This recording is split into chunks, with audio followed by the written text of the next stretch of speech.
오늘 시그널 픽은 이준석 개혁신당 의원과 함께하겠습니다. 어서 오세요. 네, 안녕하세요. 예, 부정선거 얘기를 하다가 신지호 전 의원이 나가셨는데 네. 잠시 뒤에 좀 얘기해보기로 하고요. 탄핵 심판 얘기부터 좀 해보겠습니다. 국민의힘에서는 이게 계엄 당시에 어떤 언론 인터뷰라든지 국회에 와서 했던 진술과 탄핵 심판정에 가서 하는 진술이 좀 달라지는 사람들을 타겟을 삼고 있는 것 같아요. 네. 그러면서 특히 홍장원 전 국정원 1차장 같은 경우는 오염된 진술, 뭐 허위 메모 이런 지적을 하고 있는데 이건 좀 어떻게 보시나요? 실제로 좀 진술이 미묘하게 달라지는 것들이 있잖아요. 뭐 어차피 전부 다 뭐 녹취된 걸 바탕으로 얘기하는 건 아닐 테니까요. 조금씩 달라지는 부분이 있을 거고. 근데 이게 뭐 왜 여기에 다들 꽂혔는지 모르겠지만은 네. 결과에는 큰 지장은 없습니다. 뭐 진술이 조금 달라졌다, 아니면 메모가 본인 작성이 아니었다, 이런 게 크게 결과에 미칠 영향은 지금 없어요? 얘기하는 게 내란으로 몰기 위해 가지고 홍장원 등이 무슨 뭐 박선원 의원의 눈치를 보면서 뭐 이렇게 한 거 아니야 뭐 이런 의혹을 제기하는데요. 아니 이 모든 것은 윤석열 대통령이 본인이 나와가지고 카메라 앞에서 계엄을 선포하면서 생긴 일이거든요. 예. 그리고 계엄 선포할 때 포고령 자체가 상태가 안 좋았고 그렇기 때문에 거기에 파생됐는데 그것만으로도 이미 사실 탄핵되고 남는 상황이거든요. 네. 그러니까 여기에 대해서 뭐 꼬리 잡고 아무리 흔들어봤자 제 생각엔 크게 바뀌는 건 없다 이런 생각입니다. 예. 근데 국민의힘이나 뭐 대통령 변호인단 쪽에서는 이런 이유로 대통령 구속 취소를 해야 된다, 이런 주장들을 좀 펴고 있잖아요. 그리고 이번 주 안에 이게 결론은 좀 날 예정인 것 같은데 구속까지 좀 취소하고 대통령 방어권을 좀 보장해야 된다, 이런 논리는 좀 어떻게 보고 대통령이 계세요? 지금 상태에 있는 방어권도 제대로 활용하지 못하는 것 같거든요. 그때 뭐 이게 풀려난다고 해가지고 방어권이 더 늘어날 것이냐 아니면 선동력이 증가할 것이냐 해서 후자라 보는 사람이 많을 것 같거든요. 예. 저는 그게 대통령이 오히려 전술을 좀 잘못 가져간 게 아닌가. 대통령이 지금 굉장히 차분하게 임하고 있고 대통령이 딱 봤을 때 대통령이 조리 있게 말을 하네. 그러면 좀 더 시간이 방어권이 보장되면은 네. 오히려 실체적인 진실을 더 접근할 수 있겠다라는 인식이 예. 국민들한테 있으면은 그렇게 할 수도 있겠죠. 지금 와가지고 그냥 아무 말이나 하고 있잖아요. 그러니까 아무 말을 더 열심히 하기 위한 방어권 보장한다는 거는 사실 취지에 맞지 않고 오히려 대통령의 선동력만 배가 될 거거든요. 그러니까 저는 그거는 대통령을 위해서도 좋지 않을 것 같다. 방어 논리를 쌓고 있다기보다는 그냥 본인을 좀 지지하는, 최근에 좀 탄핵 반대 여론에 조금 이제 결집을 하는 것 같으니까 그들을 좀 선동하는 데 더 집중할 것이다. 그렇죠. 예. 저는 지금 이미 대통령이 거의 자백성 발언도 많았고요. 네. 저는 문제를 좀 심각하게 보지 못하는 것 같은데 이미 탄핵 심판은 굉장히 대통령에 불리한 방향하고 있다고 생각합니다. 그래도 본인이 일단 직접 출석을 해서 여러 가지 얘기를 하는 바람에 대통령의 어떤 논리를 좀 듣게 되는 국민들이 생긴 거는 사실이잖아요. 그러니까 이게 뭐 부정선거 믿고 이런 분들이야 저런 말 하는 게 뭐 들릴지 모르겠지만은 예. 애초에 계엄 사유가 부정선거인 것이 더 확실해졌잖아요 이게 지금. 예. 그러면은 사람들이 봤을 때는 아니 뭐 시작 자체가 독수독고라고 부정선거라는 망상에 시작한 거를 그 뒤에 아무리 빌드업을 해봤자 예, 그 다음에 시작 자체가 좀 예, 공감을 황당한 받지 거죠. 못할 것이다. 예, 예. 근데 일부에서는 뭐 부정선거 이런 거 좀 다 떠나서 일단 헌법재판소의 어떤 탄핵 심판 진행 절차에 대해 좀 문제를 삼는 사람들이 좀 있는 것 같은데, 이를테면 이제 다른 뭐 한덕수 권한대행 총리를 이제 탄핵하는 데서 의결 정족수 문제는 아직까지도 결론을 내지 못한 상태이고 대통령 탄핵 심판은 엄청나게 좀 빠른 속도로 좀 진행이 되잖아요. 그래서 이게 너무 헌재가 편향적이다 보니까 이걸 못 믿겠다라는 지적도 좀 나오는 것 같아요. 우선 첫째로는 오히려 이거 찾아보시면요. 제일 처음에 얘기한 게 저예요. 예. 예, 예전 뭐 제가 얘기할 때는 신경도 안 쓰고 있다가 제가 헌법재판소에 일들을 다 집어넣으면은 네. 선입선출의 원칙에 따라 가지고 먼저 탄핵 심판 들어간 사람과 결론 내고 대통령 탄핵 결론 낼 거냐 뭐 이런 거 다 얘기했을 때는 네. 그저 그냥 이게 뭐지 하다가 지금 와가지고 마지막 지푸라기로 이제 보수층에서 잡고 있는 거거든요. 아, 이 의원이 먼저 얘기를 하셨군요, 이 부분에 대해서. 전 2달 됐을걸요, 이게 얘기한 지. 네. 그러니까 저는 미리 항상 방송에서 제가 다 얘기해요, 그런 거를. 네. 그런데 지금 가서 우하다가 이제 막 그 우가우가 하는 방향으로 가가지고 뭐 세력 대결하는 방향으로 가다 안 되니까 이제 와가지고 예. 논리적인 허점을 찾아보려고 노력하는 거 아닙니까? 저는 차라리 처음부터 이렇게 차분한 접근을 했으면 모르겠는데 네. 오만 선동가적인 접근을 다 해놓은 다음에 지금 와가지고 안 되니까 뭐 법원까지 때려보시고 와서 안 되니까 이런 절차적인 문제가 있지 않아? 이런 건 좀 약간 의외인 거죠. 예. 처음에 오히려 저는 제가 두 달 전에 얘기한 것처럼 선입선출이 맞느냐를 갖고 싸웠으면 선입선출이라는 게 뭐냐면요. 예를 들어 이진숙 탄핵 앞에 뭐 검사 탄핵 이런 게 다 있잖아요. 네, 예. 그러면은 아무리 대통령이 중요하다 하더라도 이 사람들도 사람인데 네. 이 사람들은 빨리 심판을 끝내줘야지 그 헌재 그 본인들의 그 직위에서 예. 그 일할 수 있지 않겠느냐 이런 논리로 갔으면요. 뭐가 부각되냐면은 민주당이 뭐 20몇 명 탄핵했다 이런 거 이게 네. 과한 거 아니냐. 사실 자기들은 대통령 탄핵이 될 줄 모르고 앞에 다 탄핵한 거겠지만은 네. 그것 때문에 오히려 이게 이런 식으로 문제를 부각시켜 나가는 게 전술이었으면 모르는데 선입선출 찾아보시면 제가 제일 먼저 얘기했어요. 예. 선입선출부터 정리를 하고 가야 된다. 이게 이 의원의 생각이셨군요. 아니요 그때 그런 논리 차라리 되라라고 제가 차라리 얘기했었는데 차라리 되라. 뭐 다 필요 없고 우리 그냥 우가우가 하러 갈래 해가지고 이제 한 거죠. 그래놓고 지금 와서 뭘 선입선출 따집니까? 이준석 의원 보시기에는 최근에 뭐 헌법재판소 재판관들의 편향성 얘기도 하고 절차가 너무 좀 대통령 탄핵 심판에만 유독 좀 빨리 진행된다 이런 지적에 대해서 좀 그거에 대해서는 공감을 하시나요? 저는 대통령 탄핵이 원래 선례를 봤을 때 노무현 대통령 때나 박근혜 대통령 때 보면은 60일에서 90일 정도로 이제 진행이 됐잖아요. 예. 저는 이번에도 그와 크게 차이가 안 나는 것 같거든요. 속도상으로 봤을 때는. 예, 이미 대통령이 탄핵 모드에 들어간 지 2달이 됐고 60일이 지났잖아요. 그러면 다음 한 달 사이에 결론이 나는 것이 이상하지 않은 상황이거든요. 네. 그러니까 저는 뭐 전례에 비춰봤을 때 특히 이례적인 건 아니다. 이례적인 것은 아니다. 편향성 문제나 이런 거에 대해서도 그렇게 문제 삼을 만한 건 아니다. 이렇게 보세요? 뭐 박근혜 대통령 때는 편향적이라고 안 했습니까? 다 그런 그때도 주장을 뭐, 하죠. 예. 원래 감옥소에 가보면 억울해서 감옥 온 사람 없고요. 아니, 예. 그 억울하지 않은 사람 없고요. 네. 그 재판받을 때 보면은 다 무죄 주장 안 하는 사람 없고요. 저는 당연히 대통령과 대통령을 사랑하는 사람들 입장에서는 그런 절차적 문제, 뭐 편향적이다 이런 건 할 수 있겠지만은 글쎄요. 저는 윤석열 검사가 과거에 그 스타 검사 시절에 수사하던 방식을 보면은 억울해 자살한 사람도 많았어요. 네, 막 장군들을 막 일부러 수갑 채워가지고 모멸적으로 앞에 주고 네. 친구였던 검사 이렇게 해가지고 압수수색하는데 애들 학교 가고 이럴 때 다 이렇게 지나가지고 해야 되는데 예. 모멸적으로 해가지고 그분 돌아가시고 그게 잘했다는 게 아니라요. 예. 근데 그걸 그 당시에 아니 이런 중차대한 사건 수사하다 보면 그럴 수 있는 거 아니야라는 논리로 회피했던 거거든요. 저는 앞으로 최대한 그런 인권 수사나 네. 아니면 그런 방어권 보장 같은 거는 우리가 해야겠지만은 윤석열 한동훈 조가 할 말은 아닌 것 같은데요. 그동안 그들이 검사로서 했던 것들에 비춰봤을 때 예. 이제 와서 본인이 당하는 상황을 뭐 말할 상황은 아닌 아니 것 뭐 같다. 기준점이 사람마다 다르긴 한데요. 저 같으면 예. 철저하게 인권 수사나 아니면 이런 방어권 보장에 대해서 제가 만약에 그런 법조인이었다면은 그런 걸 최우선시하겠지만은 네. 어떤 분들은 수사 성과를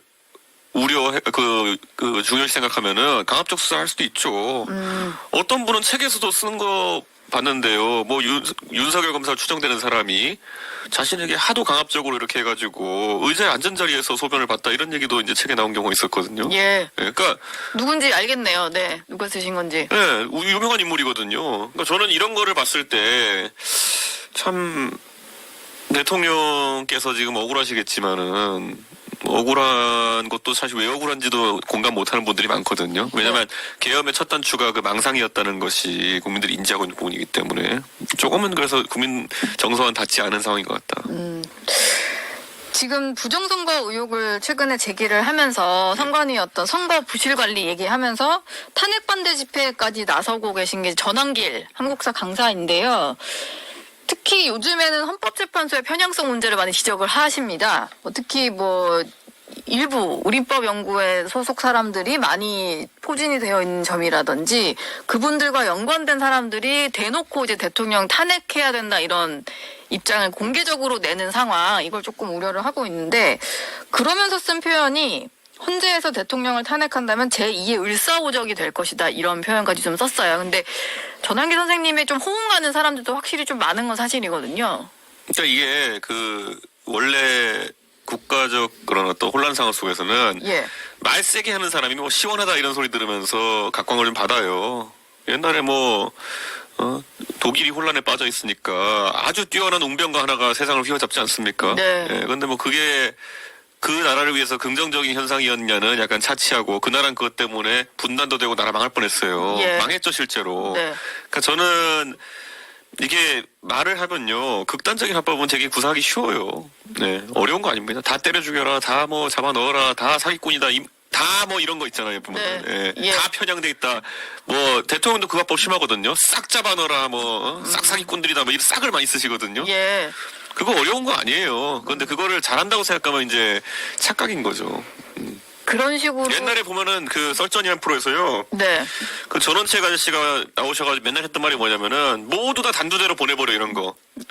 그런 분 정치에 직접 넣어놓으니까 조강특인가 시켜놓으니까 바로 쫓겨나잖아요. 예. 그러니까 이게 말하면서 그냥 싹 다 뭐 잡아 넣어라, 다 죽여라 이거 되게 쉬운 합법이에요. 예. 그럴 수는 있지만 결과적으로 뭔가 아니 아무 알맹이 없는 내용이니까요. 알맹이는 없는 거고. 네, 뭐다 싹 다 잘못했다, 뭐 총체적 부실이다, 뭐 선관위가 이런 거 아무 의미 없는 얘기고 네. 그냥 논리적으로 들어가가지고 하나 살펴야 되는 건데 조남길 씨 여기 나와서 신나게 얘기하는데 토론은 거부하잖아요. 맨날 이준석이 뭐 모른다 그러고. 예. 선거를 제가 많이 치러봤습니까? 전환기 씨가 많이 치러봤습니까? 뭘 모른다고는 하시던데.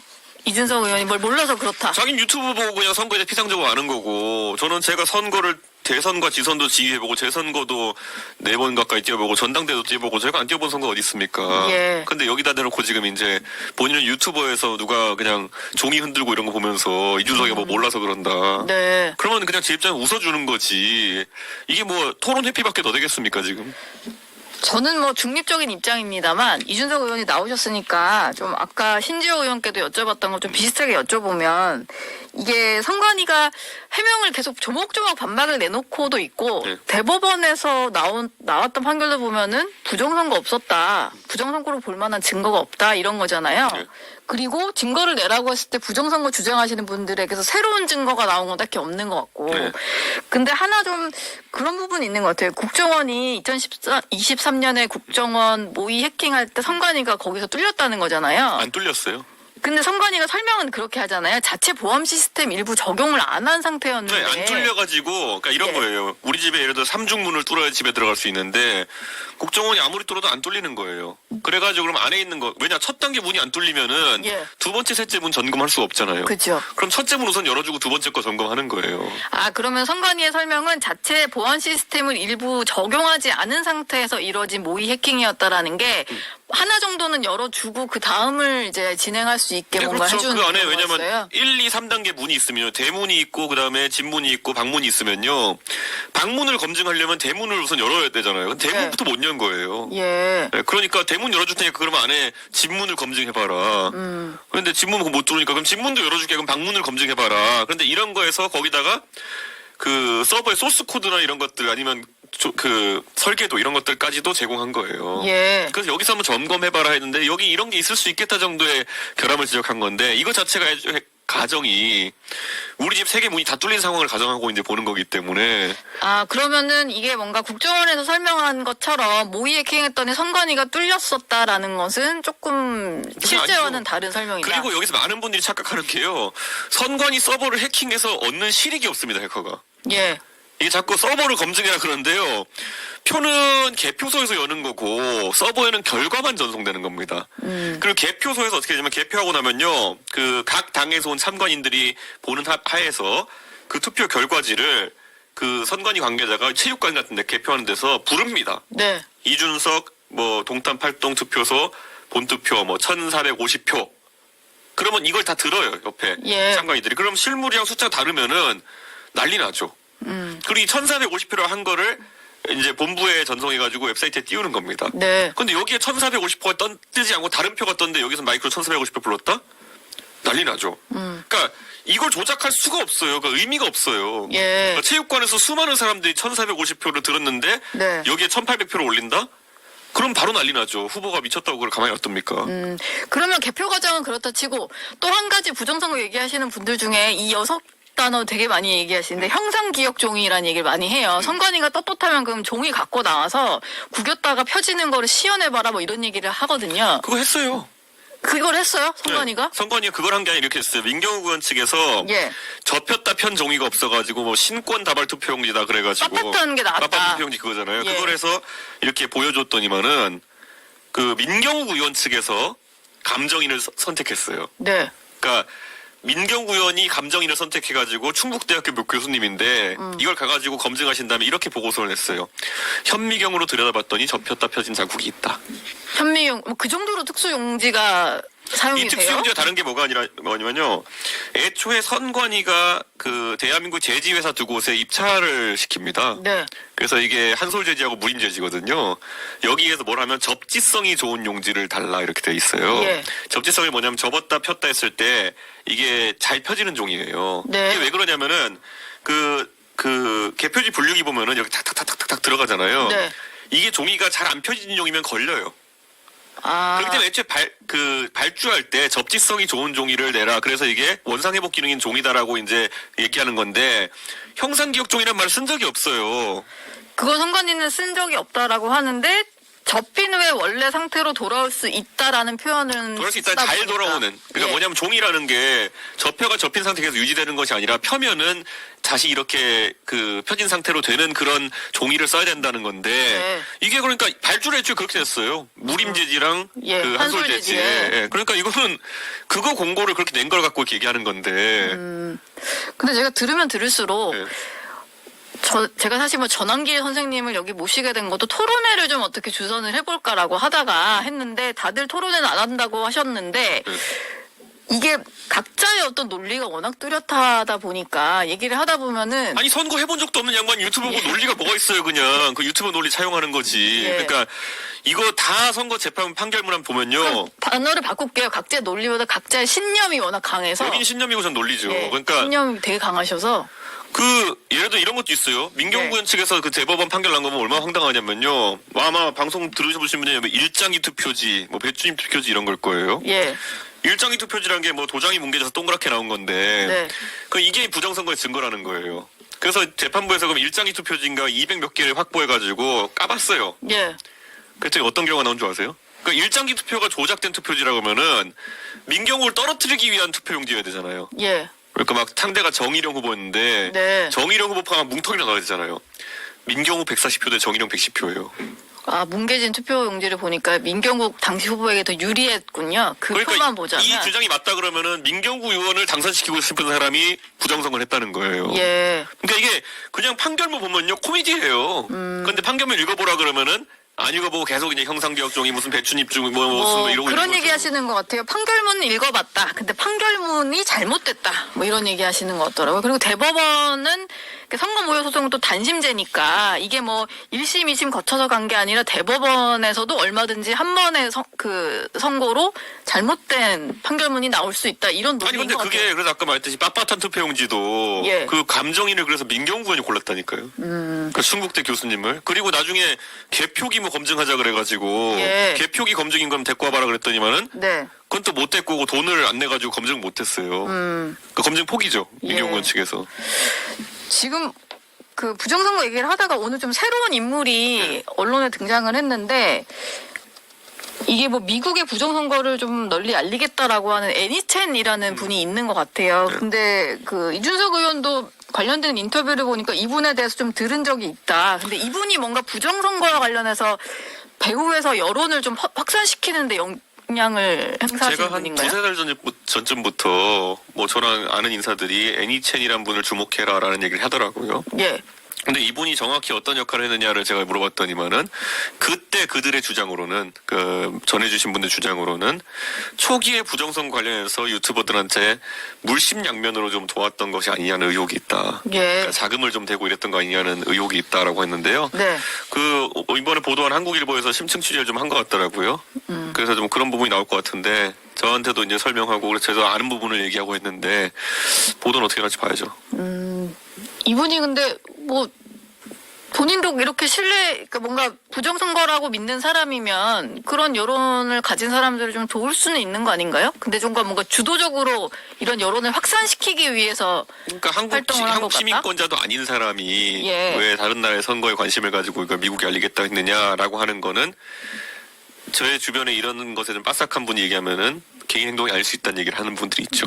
예. 개인 행동이 아닐 수 있다 하면 예. 뭐 정부 차원에서도 같이 거기까지는 했을 확장 수도 못 있다? 하겠습니다만은 개인이 이런 예. 걸 단순 관심사에 사지 않았을 것 같다는 얘기 많이 합니다. 알겠습니다. 최근에 이준석 의원은 일찌감치 조기 대선이 되면은 출마하겠다라는 얘기를 하셨고, 네. 40대 기수론 얘기를 하셨어요. 근데 그 이후에 뭐 한동훈 전 대표와 좀 가깝게 지내는 분들이 언더 73이라는 네. 활동을 시작을 하면서 이게 한 전 대표가 본인이 그런 건 아닌데 약간 젊은 정치인 이미지로 뭔가를 하려는 게 아니냐라는 해석이 나오니까 그거에 대해서 이준석 의원이 컨셉 잘못 잡은 것 같다. 네. 73년생은 손주 볼 나이이다. 뭐 네. 이런 얘기를 하셨잖아요. 요걸 가지고 또 뭐 신지호 전 의원은 조선 왕조 시대로 가서 정치를 하라 뭐 이런 얘기까지. 조선 했는데. 아니고 저희 외갓집 얘기예요. 아, 그런가요? 네, 조선까지 갈 것도 없어요. 신지호 선배는 어떤 관점에 조선까지 가신지 모르겠지만은 예. 예전에 결혼 연령이 한 26, 27이던 시대가 불과 15년 전이에요. 그러면은 26을 결혼해가지고 1년 만에 아이 낳고 26 또 1년 만에 아이 낳으면 그게 손주 볼 나이죠. 예. 53. 내 주변에 케이스가 있다. 조선 왕조까지 갈 필요도 없다. 이런 말씀이시고요. 아마 신지호 그 선배는 몇 살에 이제 낳으셨는지 모르겠지만은 예. 그때는 그게 표준이었을걸요. 예. 예. 알겠습니다. 예. 근데 뭐 이 젊은 정치인 컨셉은 뭐 그렇다 치고 뭐 한동훈 전 대표가 만약에 정치 복귀를 한다고 하면 그래도 이준석 의원과 이번 뭐 탄핵 뭐 비상개업 탄핵 국면에 있어서는 조금 결이 맞는 부분이 있지 않을까 싶어서 그 뭐 주변 사람은 다 빼고 두 사람만 보자면은 뭔가 같이 할 수도 있는 걸까요? 아니요, 저는 처음부터 술 안 먹는 윤석이라고 했는데요. 예. 네. 술 안 먹는 윤석 여전한 생각이십니까? 그거에 대해서? 저는 제가 뭐 그걸 대뜸 얘기한 것도 아니고 계속 관찰하고 또 정치하는 모습을 보면서 예. 이게요, 그러니까 젊다는 게 본인이 젊은 것보다 젊은 사람들과 소통하고 그들과 뭐 관점에 일치해가는 과정이 중요한데요. 네. 그 분야에서 지금 가장 잘하는 분 중에 하나는 홍준표 대표일걸요. 젊은 층과 소통하는 부분. 예, 예. 뭐 말 돌려서 안 하고 예. 이렇게 하고 그리고 뭐 홍준표 대표가 뭐 젊은 척하는 거 맞습니까? 젊은 척은 안 하시죠? 뭐 눈썹 문신한 것 빼고 외모에 신경 쓰는 분 본 적 있습니까? 예. 눈썹 문신도 벌써 10년 넘었던 거고. 네. 그러니까 뭐 그런 거예요. 그러니까 그 젊은 세대가 보면은 뭐 이렇게 외모에 신경 쓰고 그다음에 무슨 뭐 그냥 젊은 척하면은 지지해준다 이런 거 아니거든요. 예. 근데 홍준표 시장 같은 경우는 젊은 층과 소통은 하시는데 젊은 층의 조언을 들으시는 것 같지는 않은데 그건 뭐 소통이라고 할 수 있을까요? 그냥 대화 정도 아닙니까? 글쎄요. 저는 홍준표 시장이 이슈에 대해서 누가 물어보면 답변을 꼭 해야 소통이 아니라 생각합니다. 예. 그들이 그 시기에 뭘 원하는지를 본인이 이제 나이 60대 후반인데 잘 들어가면서 참보담 들어가면서 뭔가 아이디어를 내고 이러면은 그걸 젊은 세대 소통이라 받아들이는 거겠죠. 알겠습니다. 개혁신당 내부 얘기도 좀 여쭤볼게요. 이게 뭐 벌어진 상황인데 뭐 아예 얘기를 안 할 수가 없으니까 주말 동안 일단 허은하 전 대표와 관련해서 법원상에서는 정리가 된 것 같습니다만 허은하 대표도 계속 인터뷰를 하는 상황이고 이준석 의원이 말한 대로 뭔가 정리를 좀 하고 초심으로 돌아가서 이제 뭐 당이 정비가 돼야 될 텐데 그런 상황이 빨리 될 것 같지는 않거든요. 아니요, 정비 끝났어요. 사실 이게 벌써 당 내에서 지금 92%에 달하는 당원들이 그 한쪽 손을 드러낸 상황이고, 예.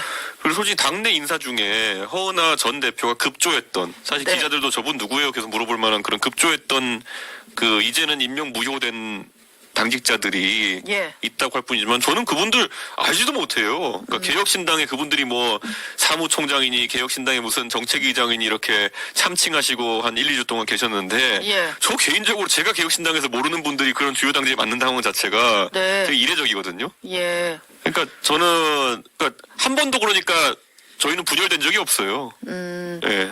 그러면은 분열됐다는 거는 허은하 대표의 그냥 일방 주장인 겁니까? 지금 봤을 때 누가 지금 그러면 허은하 전 대표와 함께 결을 같이 해가지고 이렇게 지금 말을 하겠습니까? 예. 허은하 전 대표가 전 대표라고 하는 게 맞는지 모르겠어요. 약간 다툼이 있으니까 그냥 허은하 대표라고 아니 하겠습니다. 법원이 판단했는데 법원을 안 믿으면 이제 그거 부정충이 되나요 예 또? 그렇죠. 예.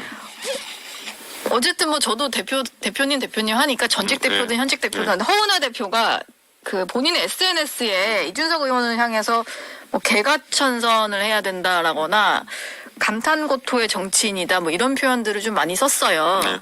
그거에 대해서 좀 어떤 말을 해주고 싶으세요? 그 본인이 이제 겪는 걸 보면 이게 다 예전에 이준석 대표가 국민의힘 내에서 당했던 일인데 전혀 이건 다르죠. 본인이 겪는 전혀 다르죠. 저는 제가 예를 들어 저한테 국민의힘에서 당원 소환 투표로 뭐 90%의 당원들이 나가라 그랬으면 나갔겠죠. 예. 저는 이제 지금 와서는 다 무혐의가 된 뭐 성상납건이라는 걸 만들어가지고 네. 윤리로 요청했기 때문에 거기서 투쟁했던 거지. 만약 92% 당원이 저한테 야 너 안 되겠다 그랬으면은 제 성격상 제가 무슨 뭐 통장 들고 도망가고 이렇게 하겠습니까? 지금 통장 들고 도망간 거는 맞는 상황인가요? 도장과 통장? 반환은 안 한 건 맞는 것 같습니다. 사실 예. 통장이라는 게 뭐 실물보다도 OTP나 아니면은 비밀번호 이런 것들이 되게 중요한데 네, 그쵸. 그런 것들을 지금 당 총무국에 반환하지 않고 있는 상황이니까요. 지금 근데 이게 법적으로 정리는 됐다고 합니다만 황운하 대표나 그 주변에서는 계속해서 뭔가 언론 인터뷰를 통해서라든지 뭘 알리려고 할 테고 그러다 보면은 이준석 의원의 어떤 대선 준비 과정에 있어서는 이게 계속 좀 흠집이 나는 일이 되지 않을까 싶어요. 그래서 이게 그냥 뭐 다 정리됐습니다 할 게 아니라 이걸 좀 어떻게 좀 풀긴 풀어야 될 것 같은데 어떻게 좀 대처를 하실 생각인가요 앞으로? 그건 뭐 이재명 대표가 뭐 예를 들어 유동규 씨와의 관계를 풀 수 있느냐 뭐 이런 거와 비슷한 거죠. 예. 근데 뭐 유동규 씨는 실체적으로 뭘 알고 좀 이렇게 얘기하는 거지만은 황운하 대표는 지금 그 이준석의 상황 정치에 대해서 혹시 구체적인 정황을 들으신 게 있나요? 뭐 구체적인 건 제가 황운하 대표에 여쭤보질 않아가지고 아니 말한 게 있으면 뭐 기사라도 되고 알았을 텐데. 예. 그러니까 상황 정치 이 다음에 그다음에 이 디테일이 안 따라오잖아요. 왜냐면 상황 정치 안 했기 때문이겠죠. 그러니까 저는 이런 게 예. 그러니까 뭐 헤드라인은 크게 잡고 하루 정도는 갈 수 있겠지만은 내용이 안 따라오는 거거든요. 크게 어떤 단어는 던지는데 뒷받침할 만한 컨텐츠가 채워지지 내 않는. 느낌적 느낌으로 너는 상황이었어 뭐 이런 거잖아요. 예. 근데 또 역설적으로 상황이면 말을 들어야지. 근데 예. 말을 안 들었잖아요. 그러니까 결국에는 상황 정치 아닌 거죠. 네. 이재명 대표와 유동규 씨의 어떤 관계를 좀 비유를 해주셨습니다. 마지막 질문 하나 드릴게요. 오늘 국회에서 이재명 대표의 교섭단체 대표 연설이 예정이 되어 있는데 사전에 좀 오늘 할 얘기가 공개가 된 게 하나 있어요. 뭐 아마 들어갈 가능성이 커 보입니다. 국회의원 국민 소환제 제안을 검토 중이라고 해요. 네. 이게 뭐 개혁신당에서 당원 소환을 하신 거고 국회의원 국민 소환제 제안에 대해서는 좀 동의를 하시나요? 뭐 할 수는 있겠지만 아마 민주당 의원들 중에서 거기에 또 동의하는 게 다수일지는 지켜봐야겠죠. 예. 그 국민 소환제라는 게 발동하기 시작하면은 예를 들어서 이재명 대표가 그러니까 양당은 다 발동시킬 수 있을 거거든요. 예. 그러니까 뭐 양당이 예를 들어서 요건을 어떻게 잡냐의 문제지만은 한 20% 이상의 주민이 발의하고 뭐 과반의 찬성으로 된다. 그러면은 그게 상대적으로 고령층이 많은 국민의힘 쪽이 유리하거든요. 네. 그러니까 20% 발의는 어떻게든 채우고 그다음에 투표하러 가자 했을 때 평일날 하면은 고령층이 많이 투표해가지고 50% 넘길 수 있거든요. 예. 그러면 개양은 바로 걸릴 것 같은데요. 개양은 바로 네, 개양은 그 제도가 가능해진다? 하면 뭐 바로 활동 걸릴 것 같은데요. 예. 개양구에서 20% 어떻게든 모든 조직을 총동원 해서 전국에서 막 개양에 아는 사람 다 전화해가지고 이거 서명하게 만들고 그 다음에 투표하면은 나이 드신 분들이 많이 투표해가지고 예. 그러니까 제도적 안정성이 중요한데 네. 뭐 그런 거는 아마 국회의원들이 굉장히 불안하게 생각할 겁니다. 지역마다 상황이 다를 수 있기 때문에 그걸 어떻게 짜는지가 좀. 그러니까 이름이 알려진, 그러니까 시장 군수는 소환이 잘 안 되는 게 이름이 잘 안 알려져서 그런데요. 예. 이름이 잘 알려진 이제 국회의원 정치인일수록 소환에 취약합니다. 그리고 그게 그냥 그 인기 투표처럼 될 수가 있겠네요. 뭔가 정말로 중요한 어떤 이슈가 있는 근데 쳐도 호감 비호감 뭐 이런 느낌. 주민 소환제 같은 경우에도 뭐 임기 초에 6개월 동안은 못하게 돼 있고 예. 임기 말에 6개월은 또 못하게 돼 있고 뭐 이런 제도적 장치가 있어가지고 뭐 해봄직한 제도라는 생각을 합니다. 예. 이재명 대표가 최근에 뭐 이건 개혁 이슈로 던지는 것 같고 우클릭 행보도 좀 하고 있는데 그거에 대해서는 이준석 의원 어떻게? 근데 평가하세요? 개혁적인 행보를 하려면 뭐 그런 거죠. 뭐 예를 들어 이재명 대표같이 별이 많은 분들은 예. 정치를 좀 못하게 한다든지 이런 게 좀 더 명시적이지. 왜냐면 이거는 지금 주민 소환 투표는 이제 아까 인기 투표적 성격이 있다고 하신 건데 네. 별이 많은 거는 그냥 법원의 판단이잖아요. 예. 그러니까 이게 좀 더 명확한 판단이 아닌가라는 생각을 하는데 아니면 정가 얘기하시는 거죠, 별? 예 그리고 이 과거의 별도 많지만 진행 중인 별도 많잖아요. 예. 그러니까 이런 경우에는 좀 공직 출마에 대해서 제한을 건다든지 이런 것들도 가능할 것 같은 게 왜냐하면 지금 예를 들어 2심까지 유죄다. 그럼 높은 확률로 정말 높은 1심 유죄일 때 2심 유죄 확률이 높고 예. 2심 유죄일 때 거의 99% 내보면서 유죄를 하거든요. 예.